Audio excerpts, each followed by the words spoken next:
गांव में अहिल्या नाम की एक महिला रहती थी जिसके दो बेटे थे। बड़े बेटे का नाम सार्थक और छोटे बेटे का नाम मल्हार था। अहिल्या के पति का देहांत काफी समय पहले हो गया था। अहिल्या ने अकेले ही अपने दोनों बेटों की परवरिश की थी। अहिल्या अपने दोनों बेटों पर जान छिड़कती थी। वो उन्हें कभी कुछ परेशानी नहीं होने देती थी। अहिल्या अब बहुत बूढ़ी हो गई थी, उससे घर का काम भी नहीं होता था। तब वह सोचती है कि अब मैं जल्द ही अपने दोनों बेटों की शादी कर लूंगी और वह अपने बेटों के लिए रिश्ता देखने लगती है। काफी रिश्ते देखने के बाद उसे दो लड़कियां पसंद आती हैं, जिसमें बड़ी बहन का नाम अनुप्रिया होता है और छोटी बहन का नाम कल्याणी होता है। अहिल्या अपने दोनों बेटों के लिए इन दोनों लड़कियों का रिश्ता हाँ कर देती है और कुछ दिनों बाद अपनी दोनों बेटों की शादी उन लड़कियों के साथ करवा देती है।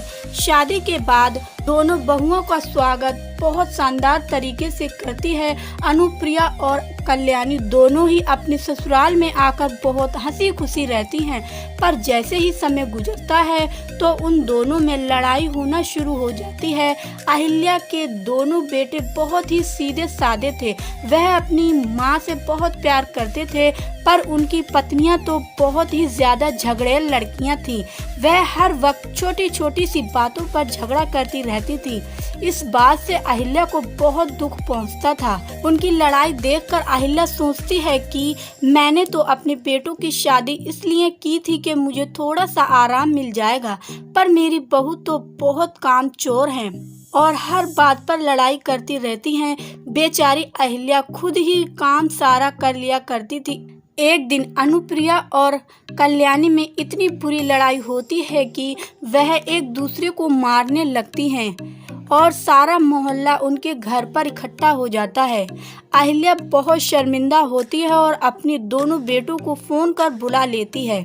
मल्हार और सार्थक वहां आकर अपनी अपनी पत्नियों को समझाते हैं और झगड़ा खत्म कर देते हैं। कुछ दिनों बाद अनुप्रिया की तबीयत बहुत ज्यादा बिगड़ जाती है। उसके घर में ना मल्हार होता है और ना ही उसका पति सार्थक, केवल उसकी बूढ़ी सास और उसकी देवरानी कल्याणी ही होती है। कल्याणी फौरन अपनी जेठानी अनुप्रिया को हॉस्पिटल ले जाकर एडमिट करवा देती है, जहां उसकी बहुत देखभाल करनी पड़ती है। कल्याणी उसका ख्याल रखती है और सेवा करती है। इसी दौरान अनुप्रिया को एहसास होता है कि वह अब तक कल्याणी से लड़ाई झगड़ा करके कितनी बड़ी गलती कर रही थी और कल्याणी को भी एहसास होता है और वह दोनों एक दूसरे से माफी मांगती हैं और अनुप्रिया डिस्चार्ज होकर अपने घर चली जाती है। जिसके बाद अनुप्रिया और कल्याणी दोनों बहुत खुश रहने लगती हैं और अपनी सास का भी बहुत ख्याल रखती हैं। उनका ये रवैया देखकर उनके पति भी बहुत खुश होते हैं और एक खुशहाल जिंदगी जीने लगते हैं। तो दोस्तों, आपको हमारी ये कहानी कैसी लगी? आप हमें कमेंट बॉक्स में कमेंट करके ज़रूर बताएं और साथ ही ऐसी रोमांचक कहानियाँ सुनने के लिए हमारे चैनल को सब्सक्राइब करना ना भूलें।